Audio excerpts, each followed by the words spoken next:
I'm Anna. I'm Ben. We're AutoSave. Welcome to our channel. Today we're watching the Apothecary Diaries, Season 1, Episode 19. Last episode, we had a lot more pressure added to a potential interaction between Lacan and Mao Mao. Obviously, it was brought up to Jinshi with the inevitability of it happening, but then after Jinshi's conversation with Mao Mao and the face that he saw, we don't really know how that's going to play out.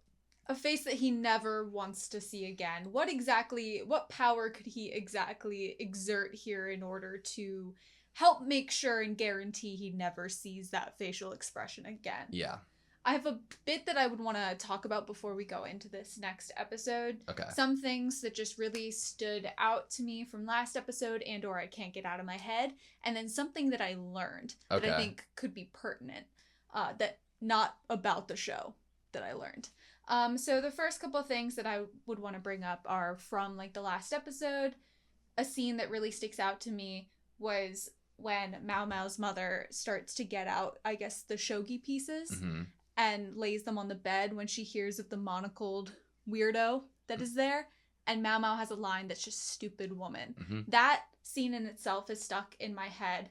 Another scene that stuck in my head, which was not from the last episode, is the fact that the first meeting that we see of Lacan and Jinshi, the first time that he enters Jinshi's office, if you will, the conversation starts about the idea of bringing up how expensive it is to buy a courtesan. That it's basically like how much of a salary it is alone just to meet with one of the princesses of the Verdigris house.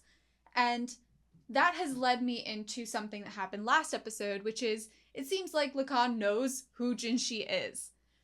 Is it possible that he surmised this or was led to think about this because of the fact that Jinshi was able to buy a courtesan from the Verdigris house? Something that would probably be a lot of money and maybe past the salary that Jinshi might have easy access to. Are you titling Mao Mao as a courtesan within that context? Yes. Interesting. Because that's what happened. Yeah.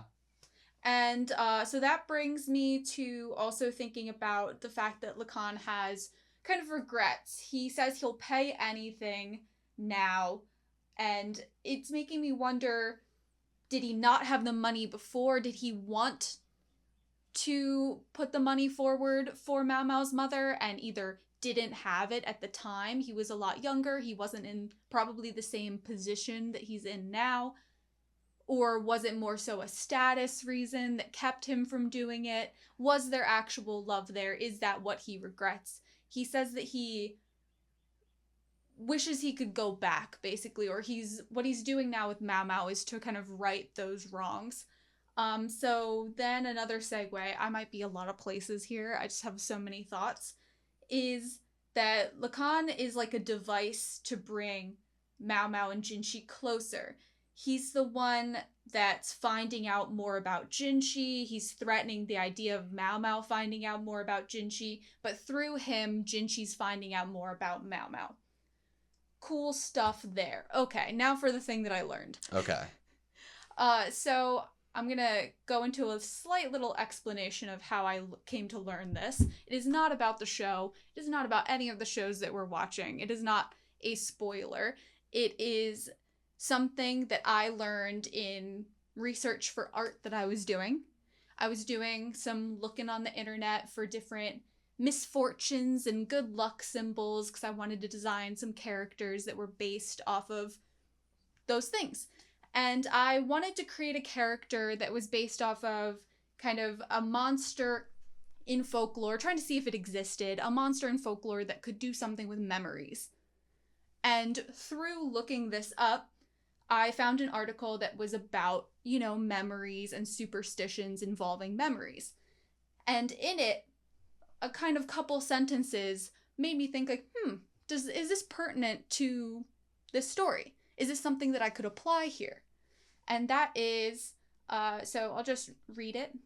In the past, a red string or yarn was always used and was consistently tied around the finger of the left hand. The belief behind this practice stemmed from the idea that the heart located on the left side, was the seat of all knowledge acquired through memory.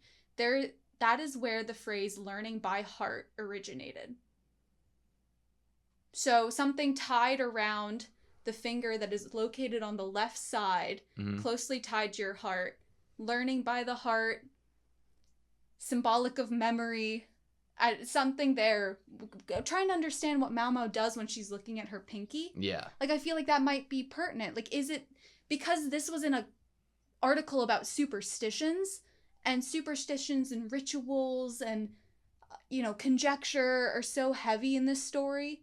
Sleepwalking or ghosts, Yeah. I feel like that could be pertinent. Interesting. I can see that. That's all. I got a little nervous talking so much, but that's all. You ready? Yeah. Sweet.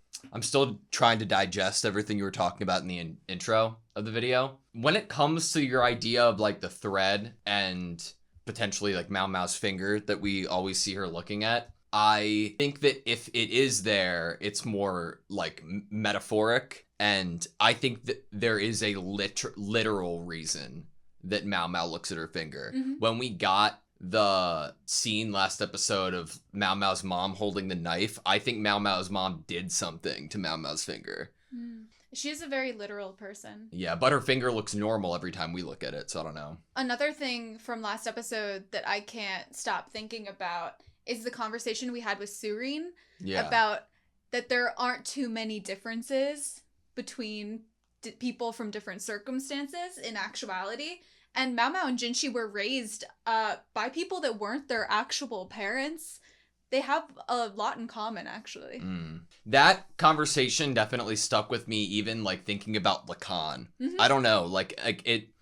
Whereas I had such a malicious like Lacan. I don't know. We can talk about it in discussion.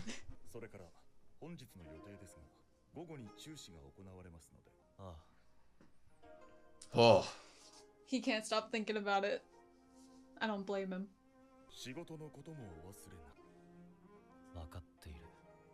Damn. Chance or something more? Ooh.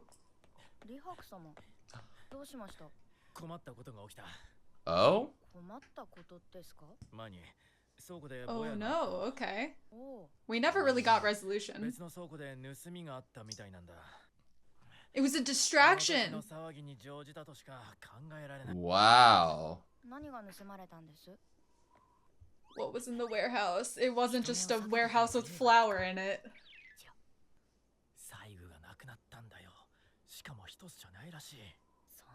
Wait, ritual tools is something that's used by Lacan in language.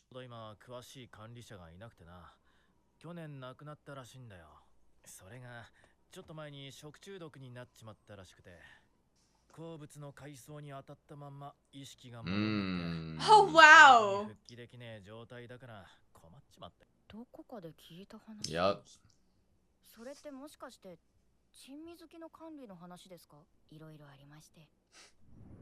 Wow. All of it's tied together.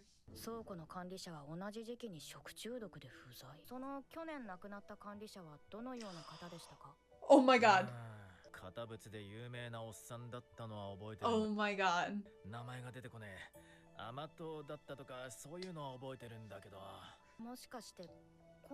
Yeah, it was.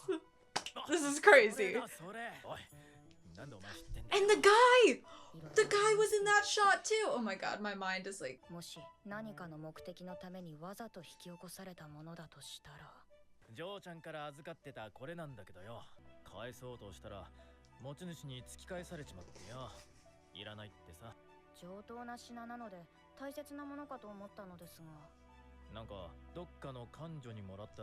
A court lady.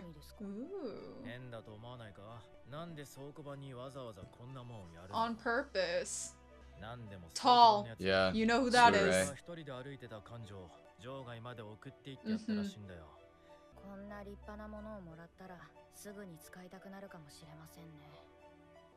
You might be right about Lacan and Suri being tied together.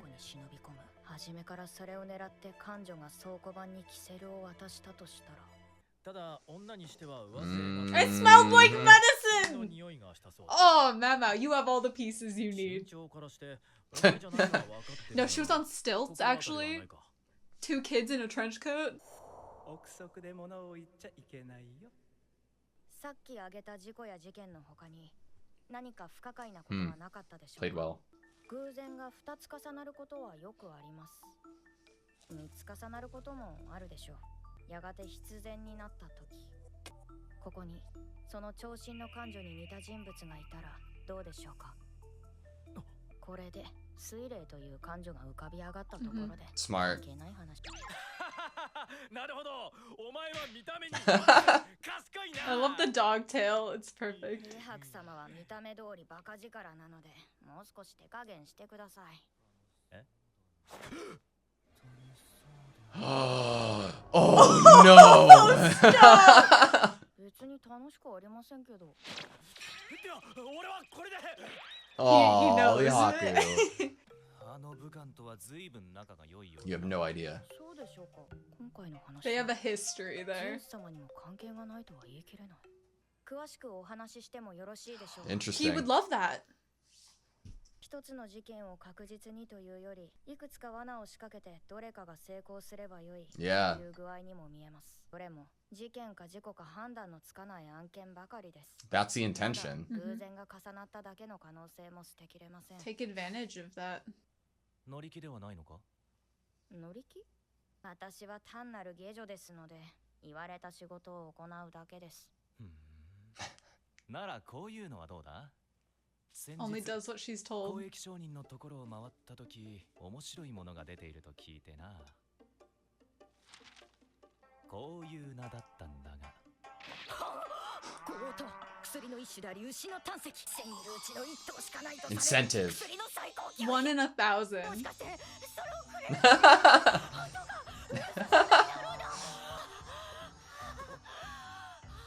You wanted her excited. シャオモウ。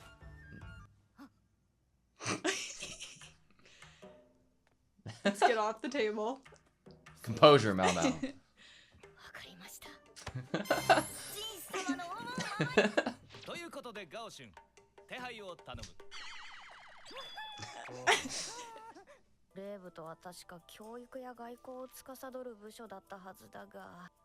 Jinchi's preparing for a 彼女の試験勉強 ritual. を真面目にしていれば。ああ、これは祭事を司っているんだよ。 And Lacan brought up ritual tools.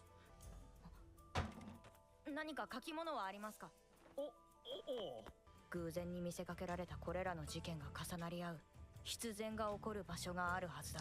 But what is the intention? 盗んだ細具が使われると Why would you steal them? でもそれなりの Yeah. 中止以上だろ。 I think it has to do with Jinchi 全て調べ and た who 方が he いいな。 is. そういえば人種様もよくみそぎをしていた。祭事に興味があるなら、ここにいいものがあるぞ。 What are we gonna learn from this? これは祭事上の絵ですか。海底の西の端にある早球団って言ってな。 Altar of the Sapphire なかなか Sky. 変わった作りだろう。ああ、恥ずかしながら書庫に来る前はレーブでもっとちゃんとした仕事をしていたのさ。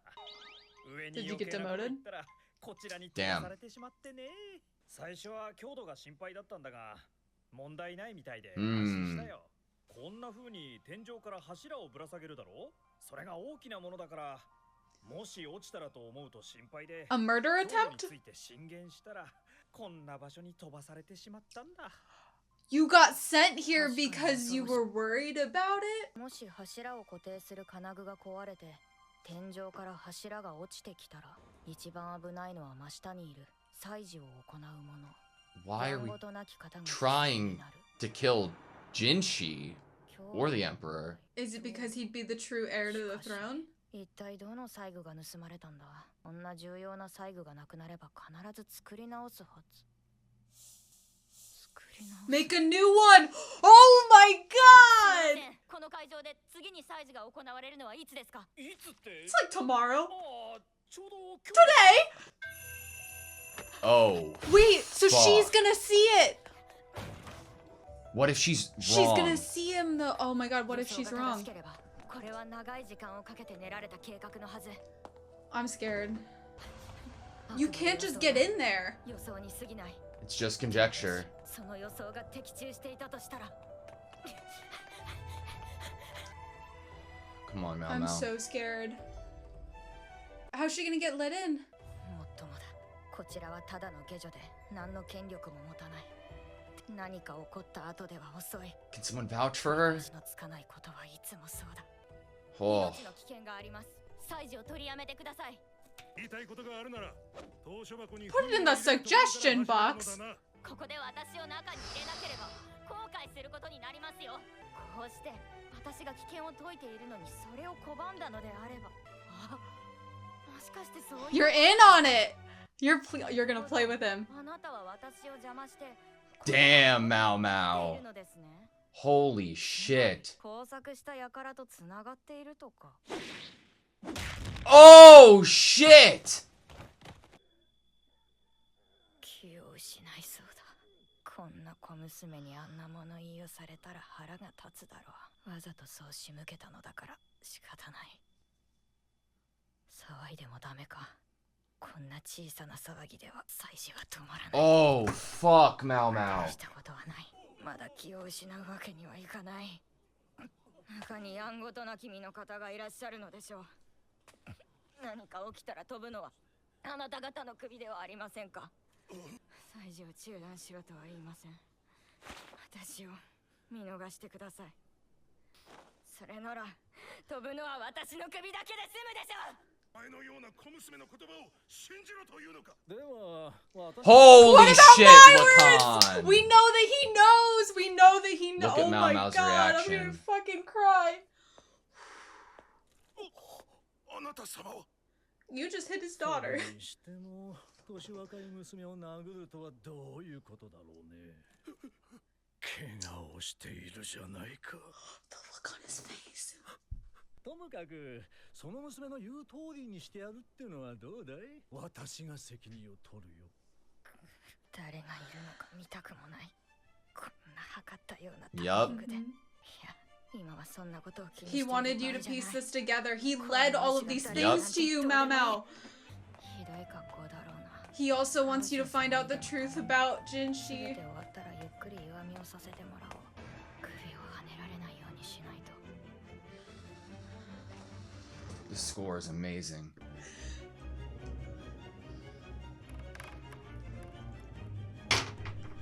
Oh my god.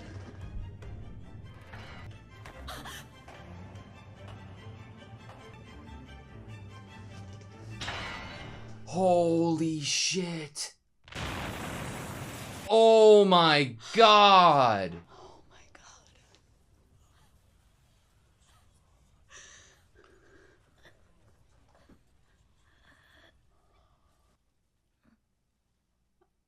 Oh, Oh no. 言わなきゃ。 she's gonna. おい、 Does she Nande. recognize the こんな voice? 状況になっている。ご応いただけますか。それどころじゃないだろう。どうしてジンシ様がここにいる She んだろう。 sounds like she's gonna lose consciousness. なんで Jinshi doesn't even care that he was about to die. おい、おい、しっかりしろ。目を覚ませ。おい、おい、しっかりするんだ。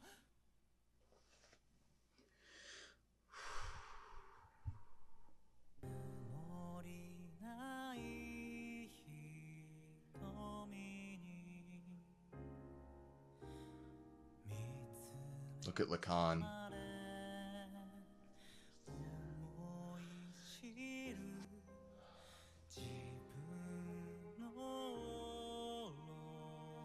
Wow. Holy wow.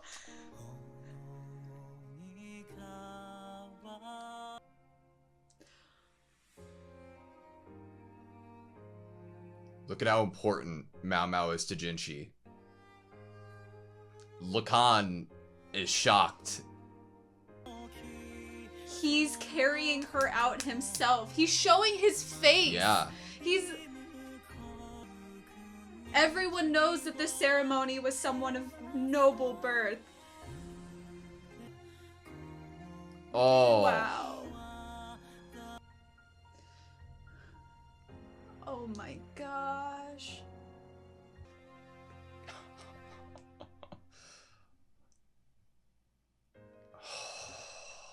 God. Okay, that was the Apothecary Diaries, episode 19. That was a masterpiece. That was one of... If this romance, I get it. I'm sold. Not only, like, on that front, though, what a fantastic way to have so many through lines and build up be revealed in such a cathartic, fulfilling way in terms of Lacan's motives and what they are. I think that every moment before this episode, I was kind of tiptoeing around where I felt like Lacan's intentions lied. You had brought up the idea of like him having regret and that being tied to Mao Mao and Mao Mao's mother, and whether how true that was or not was up for debate in my mind until this episode. I think that because of the nature of how, you know, meticulous Lacan is and how thorough and like five-head chess he is, you always have to take what they say with a grain of salt because you don't know what their intentions were. You don't know if why Lacan would be wanting or suggesting narratively for Mao Mao to figure out what was going on. Are they leading you to water or leading you to a trap? Exactly. But holy shit. Okay, so I'm just going to break it down from like how I was interpreting it at the time. Like in terms of Lacan's like interaction. So after seeing one of the most gruesome, hurtful beatdowns as a viewer that I've watched on this channel, because it was really not easy for me to watch. That was like really hard to watch. That was incredibly hard to watch. And I think part of the reason why it was so hard for me to watch was from the get-go, we knew as a viewer that it was intentional by Mao Mao. She needed to get hit there. Yeah. And that made it a lot harder, especially when she's coming in and out of consciousness trying to protect. Let's not forget, I don't think Mao Mao knew it was Jinshi in the fucking slightest. There's no evidence for me to go off that. Whoever it was, Mao Mao was willing to risk her own head to save. I think that needs to be appreciated on its own point. When Lacan appears behind Mao Mao, immediately I'm like, fuck. Lacan is trying to use his authority to let Mao Mao get through so that there's an IOU that Lacan has over Mao Mao. Potentially. That was my first thought of it. And then once the actual scene plays out and Mao Mao pushes Jinshi out of the way, Jinshi has nothing but concern and like bewilderment of Mao Mao being there and her and wondering why her face is the way that it is, which is amazing and I want to talk about more.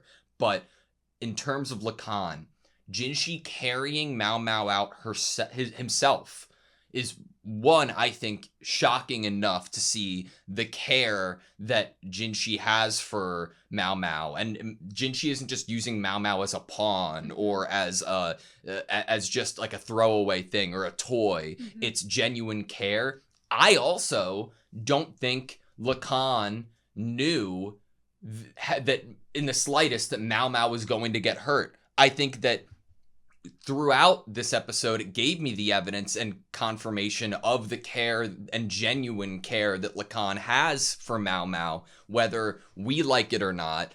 And because of that, I think he was shocked that he let Mao Mao get hurt. I think he was like just taken aback in the moment. We have to think about the two faces. The face he makes at the guard after what happened to Mao Mao in terms of Mao Mao getting hit across the face, and then the face he makes when Jinshi's walking out of the building with Mao Mao in his arms. The first face is the definite read is... It's what Mao Mao gave to Jinshi last episode. He's angry about you hitting his daughter. Yeah. Like, he literally even's like, he says, like, you hit a young girl, but, like, by the look on his face, he's clearly, like, peeved off that you just hit his daughter and blood is coming out of her.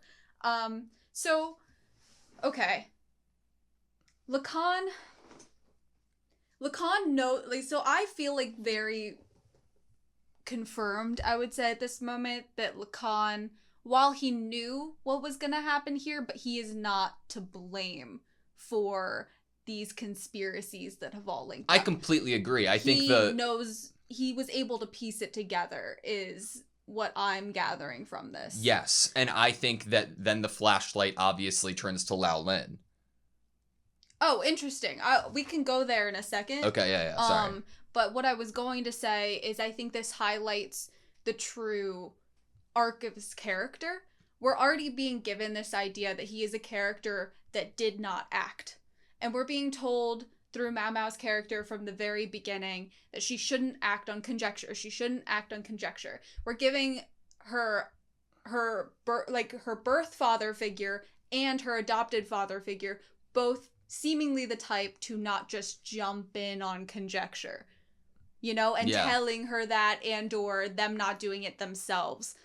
And what we're seeing is the difference between how Lacan lived his life and how Mao Mao and Jinshi are showing that they will live theirs. Like Mao Mao, she pieced this all together. It's like Mao Mao is the second chance. Lacan regrets his past actions, his inactions in the past. There are things that he wants to make up for. Mao Mao is doing what Lacan wished he had done. She is running in there. She is speaking on conjecture. She is doing things to save other people and not being worried about her own safety and self-preservation. Mao Mao even says, behead me. Yeah. Like, she even says that. And I think that it's really cool what's happening in terms of, like, we're... like you said, what was it, like 5D chess? Yeah. It's like this story is written in that way. Like Lacan and his actions here are an exact replica to his story that we've been given. Do you think part of the reason, didn't we get a line the other episode from Lacan to Jinshi about what will her reaction be when she finds out? Mm-hmm. Like that could have been yet another idea if Lacan knew of what the interaction to be was going to look like. Mm-hmm. But I think Lacan might be one of the coolest incorporations of a herring in a story that I've seen so far. I think somebody who is an obvious question mark, like holy shit, he could be that big red flag or not. Mm-hmm. I think the execution of his character is so fucking perfect that they have suspended me in a sense of anxiety towards him until this moment. At this moment, I'm thinking the worst possible scenarios of what happened between Lacan and Mao Mao for fucking 6 episodes now. Now, I think that there's a chance that Mao Mao's mom got pregnant, she was the mastermind behind her own pregnancy. I think that if there was a mastermind, if it wasn't just 50-50, yeah. I think that her and Lacan were probably in love with each other. Mm-hmm. It was a direct parallel to what we had with the, courtesan that we saw earlier on in the series. Oh, Lady Fuyu? Yeah, I think that through devaluing her own value, she ended up catching syphilis down the line and something snapped and I don't know.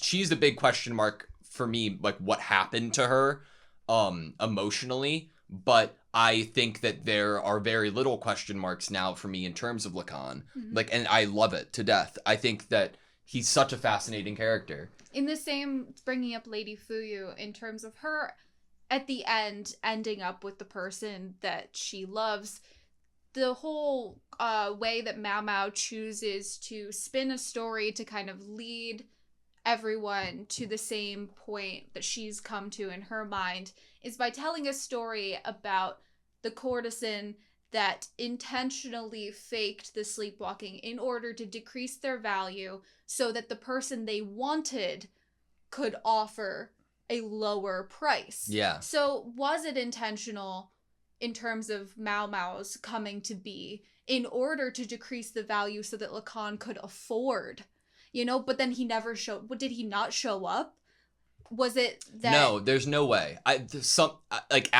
Before this episode, there's a way. There's no way in my mind. Something had to have happened that was out of Lacan's control that he could not have shown up. It was not a choice, I don't think, that he directly made. I know that it's an easy tie-in to the idea of regret, and I just want to offer up the idea that you can have regret that you didn't do more. Do more. Regret doesn't necessarily mean you actively chose to do nothing.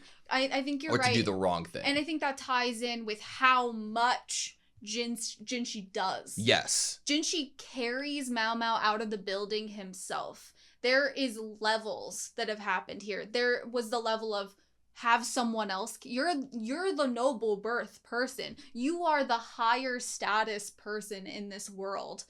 You could have delegated to someone to either go get a doctor or carry Mao Mao, you know? But the fact that Jinshi leaves the ceremony, takes off the accessories for the ceremony, and with his face in the public, wearing the ceremonial garb, basically like showing anyone that maybe didn't know who he was, he's like willing to lay it all out there publicly. Yeah. Obviously, like within the populace of who's here, it's not like we're in the outer court. Like you know, there's right. But Lacan was able to be here, and Lacan is someone who Jinshi was surprised figured it out.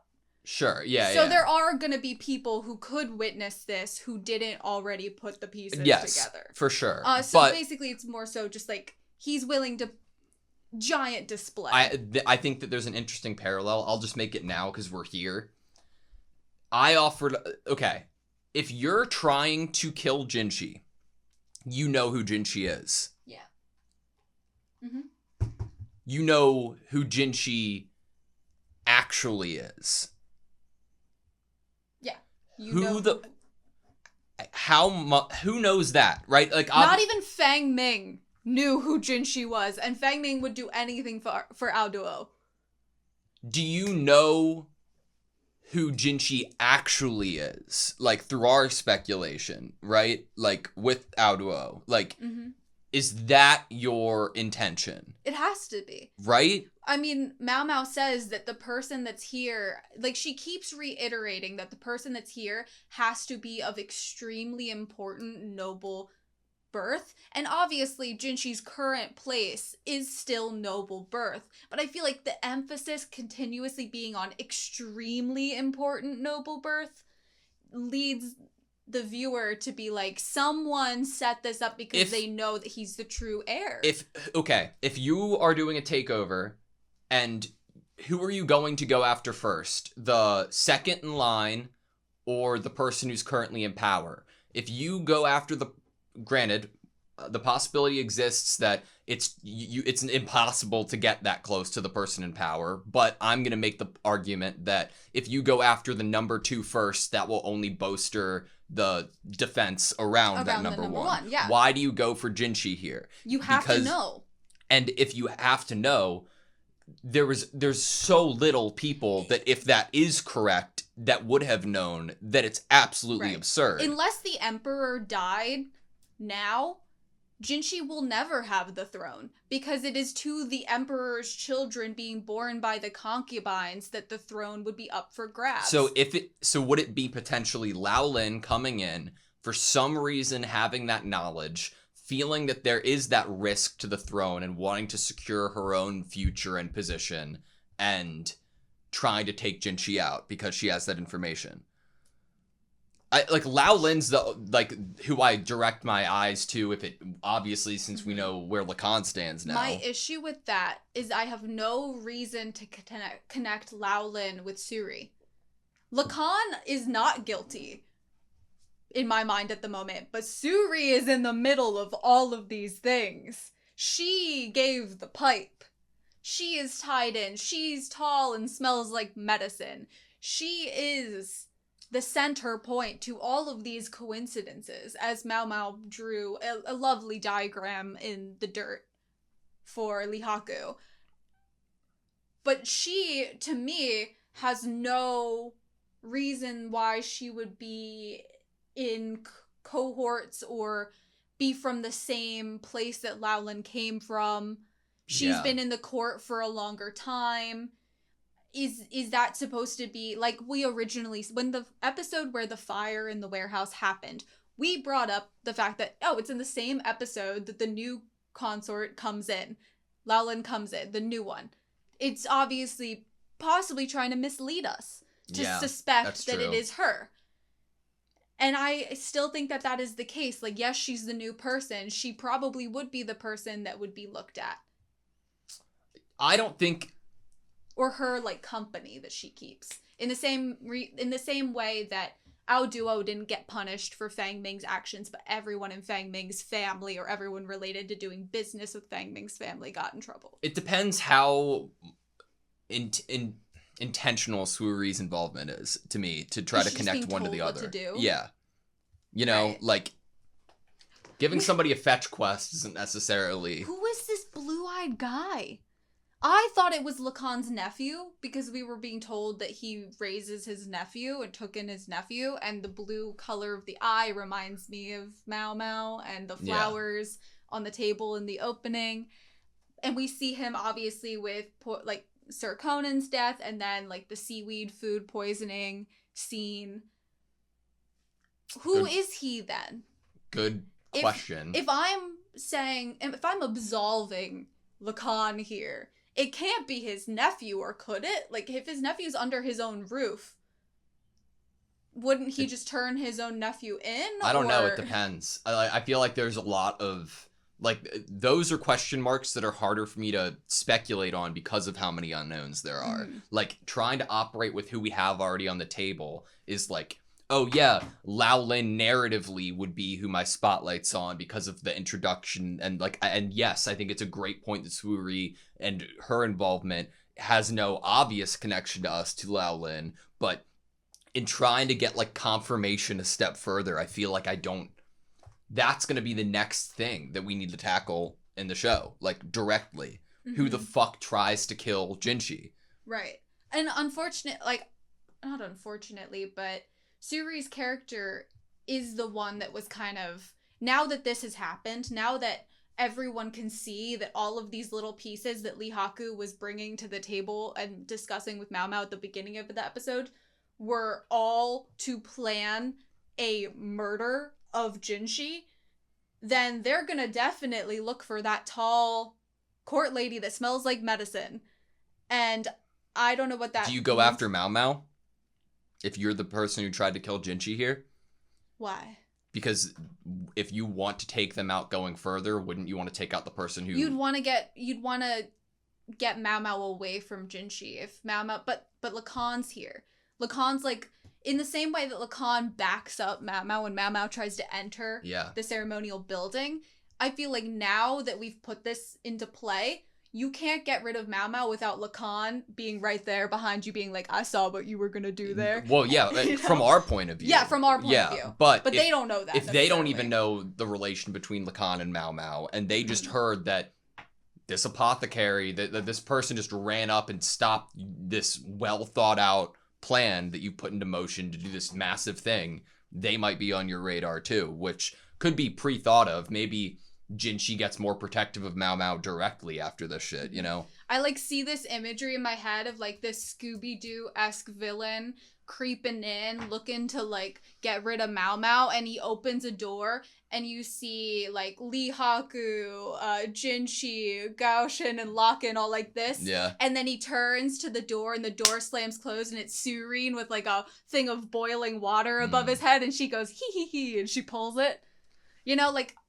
Mao Mao has while we've been nervous since the very beginning of this show that something horrible could happen to Mao Mao, or she'd be put in a place where a beheading or something of the sort would be definitely on the table for her, or a risk for her, she also has an incredible, backup. Yeah. In terms of people in high power that are incredibly smart. We always talk about how smart they are, that are able to be there for her.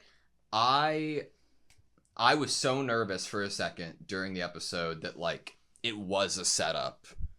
And I feel so stupid in hindsight, but obviously the intention was to set it up with, like, the pace and the score, everything amplifying felt so like, holy shit, there's so many stakes. There's so much stake. Right. To what's going to happen. And then at the end of the day, we get the idea that Jinshi basically saved his own life by putting an ox bazaar on the table to excite Mau Mau. Honestly. Yeah. And I feel like it was satisfying enough to get the runaround in terms of like maybe 5 episodes now where we were worried about this idea of what if there is a character who is a couple steps ahead of Mau Mau being Lacan.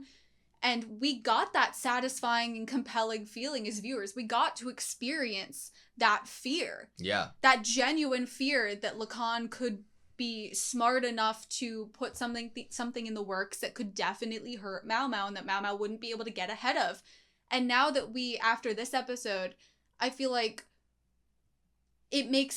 I don't feel like the true enemy here needs to be someone that is smarter than Mau Mau, because I already got that really compelling and interesting twist. So I feel like from this point on, I feel like I'm totally, as a viewer, okay, like Mau Mau has done the obstacles. We have, as a viewer, gone through points where we were wary about it. We doubted. We were worried that someone was going to hurt Mau Mau. And now I'm like, Mau Mau got this. Yeah. Mau Mau, this next person, Mau Mau's smarter than them. The person that's actually doing this. Do you think that the guard who struck Mau Mau is going to be killed? Because at the end, like, they were doing their job to that extent.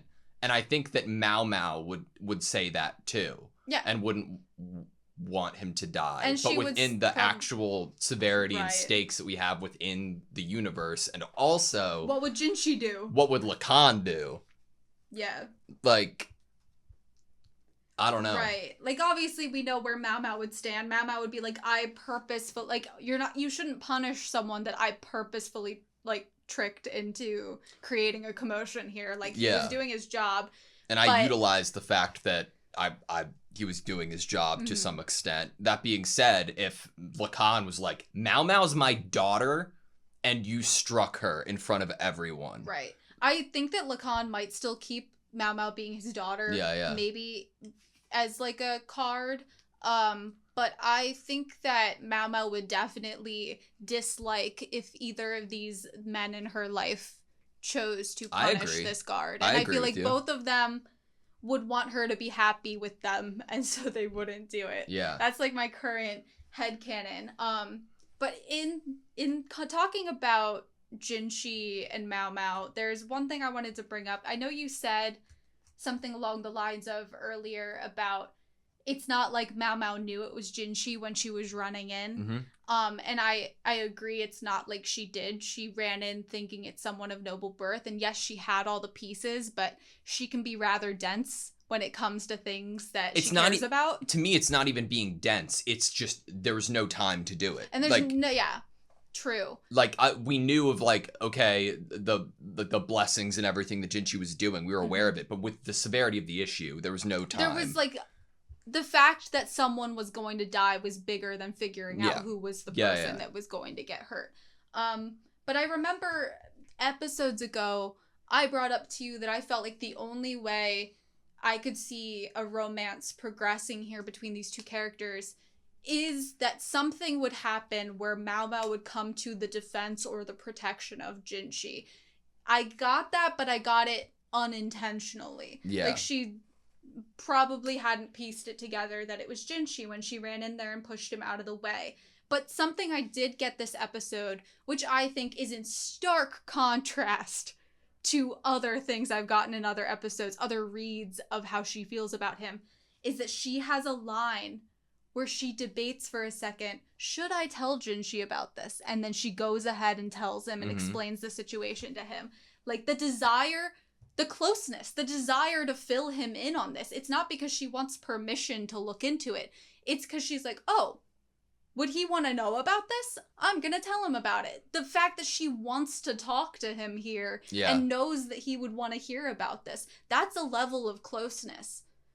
No, I agree with you completely. I think it's still quite a bit away from anything on Mau Mau's end. Oh, no, I agree. Yeah. But it is a step that I feel like is in contrast to things we've seen. Like, we've seen her so often be like, oh, why is he like, he wants to be a part of every conversation and maybe keeping things to herself and not wanting to fill him in completely. He was overly prying, like the scene with Lahaku in this episode. Like, what are you guys doing? You having fun over there? But no, but I completely agree. It was Mao Mao being like, I'm gonna tell you. Like, it's a great step. Yeah.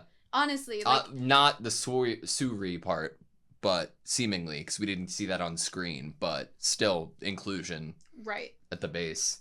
I think in terms of wanting to, how I felt when this episode ended, there were 2 episodes that I can think of off the top of my head where I wanted to immediately go rewatch it. And the first episode, I don't remember the name of it and I don't remember the number, but it was the episode where Mao Mao came back from her first visit, where Lee Haku had taken her, and she has that interaction with Jinshi where he's all jealous, and then there's misunderstandings of what she did for Lee Haku in order to have him be her escort. And the other episode is episode 12, The Eunuch and the Courtesan, which is where Jinshi goes and Mao Mao is dressed as a courtesan, and we have that lovely lipstick scene that I want to rewatch a bazillion times. I feel like this episode has now gone on top of those in terms of me being like, this is my favorite episode. This is the best. This is one of the best episodes of the series, hands down. It was phenomenal. It was perfect. Like, it was a masterclass. This is amazing. I know that when I rewatch it, I'm gonna pause on facial expressions. Like, we've gotten great facial expressions from Mao Mao in the past that I have wanted to look back at, but in this episode, Lacan and Jinshi's facial expressions, I'm gonna rewatch and I'm gonna pause and I'm gonna pause on each one of them, especially after the tackling him out of the way. I think on my second watch of this episode, at 12 minutes and 30 seconds in, when Mao Mao is about to start running, I will start weeping. With confirmation of what Mao Mao's doing and the fact that she ends up saving Jinshi and how much she puts into it, I think I would not be able to stop myself from crying like a ridiculous amount once seeing what Mao Mao is about to go through to get that done. It's phenomenal. I mean, maybe there is a chance that part of her in her heart knew that it could be him. You would like that. Because she knew that he might be there. She knows and is aware that he's participating in ceremonies. She's been told, last episode, she was told, we're eating vegetarian. We have to do these things because Jinshi is participating in ceremonies. So, like, there could be some of it that it's like the what if of, you know that this person you care about is going to be in the room where it happened. Do you think we would have been told that narratively? No, I don't think like we needed an inner monologue? If it's true, and she did have, like, a part, like, I feel like if it's a part in your heart that worries about that, it's not necessarily something that you are thinking consciously. I could imagine, like, not saying this story would do it, but in a romance, like, at the second that Mao Mao was about to lose consciousness after getting hit in the face, it could be like what if it's Jinshi, and that could be the one thing to push forward if they wanted to go with the route that Mao Mao knew it was Jinshi, But I think it's better for her character that she doesn't just boil down to romance. Oh, definitely. Because it's better for her character that no matter who was the one that was going to die, she will put her life on the line. Risk beheading to save them. Because the last thing you want when you have a strong female lead is for them to boil down just to wanting the attention and the love from a man. 1,000%.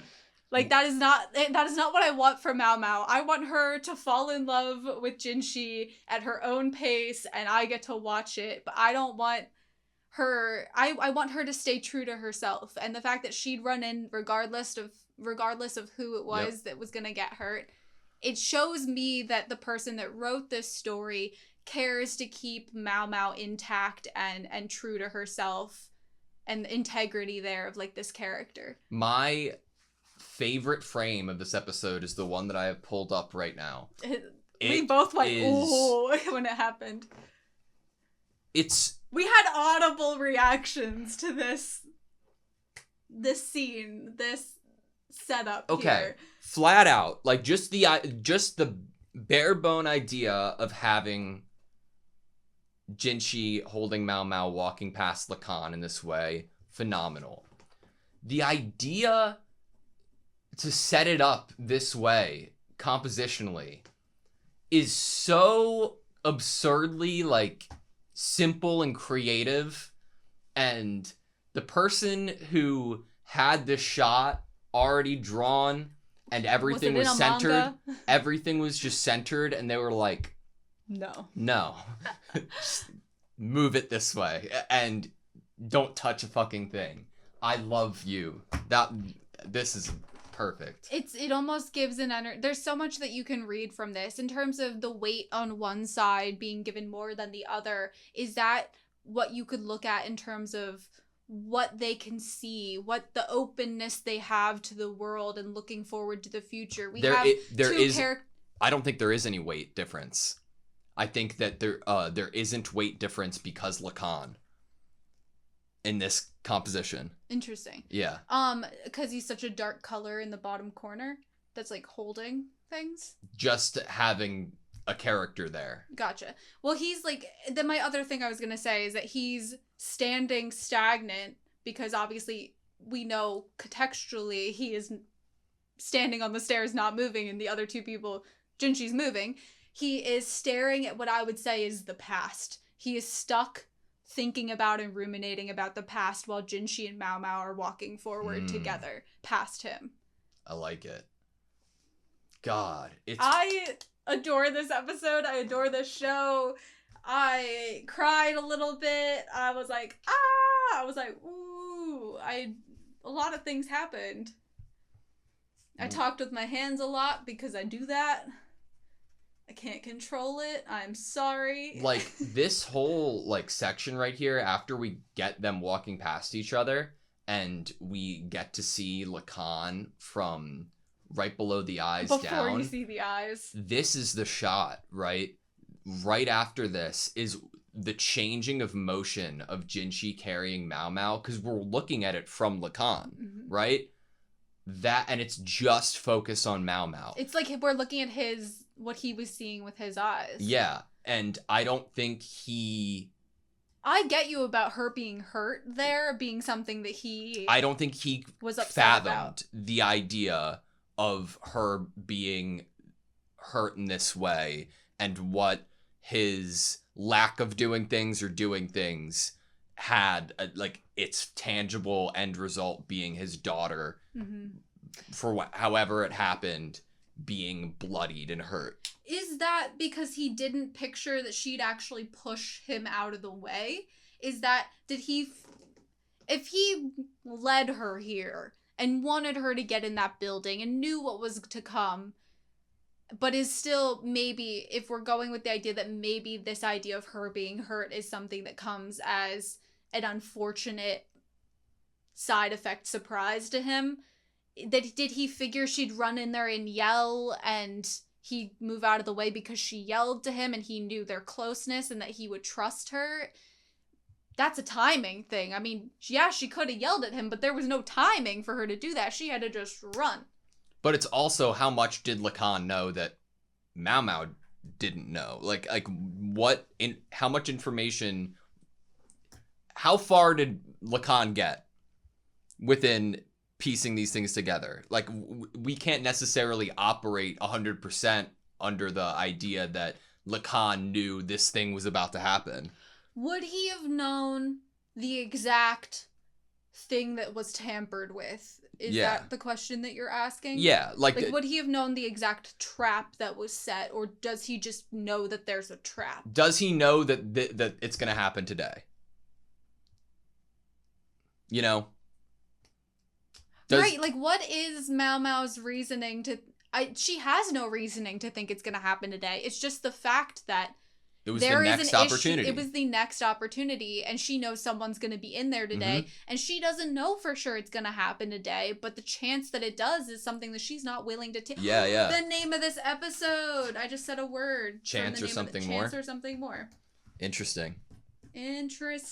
God, I love this show so much. Love this show. From episode 4, I think we were, like, in awe of how intertwined different threads of the plot were, when it didn't really make like it wasn't obvious that there was a necessity for it. And now we're on episode 19, and this is some of the best writing I've ever been able to watch. I love it so much. Though we have had arcs that have been resolved, they all play a part in piecing things together. Like, we're still calling upon all that we learned through Mao Mao about what it's like to be a courtesan through the Lady Fuyu plot. And then through Ao Duo and Fang Ming's plot, we find out more about Jinshi. Gyokyu is going to be pissed. She is going to be so protective mother. All of the ladies in waiting, when they look at Mao Mao's bandaged arm, they're like, oh, this poor sweet child, what happened to her? What if her family did this to her? Once they like see her leg, they're gonna be like, oh no, Mao Mao. I will be your legs, Mao Mao. We will carry you everywhere. Wow. Perfect episode. Amazing. Perfect. Loved it. Okay, I think that's all I have, surprisingly enough. Thank you guys so much for watching this video. Please like, comment, and subscribe, and we hope to see you next time.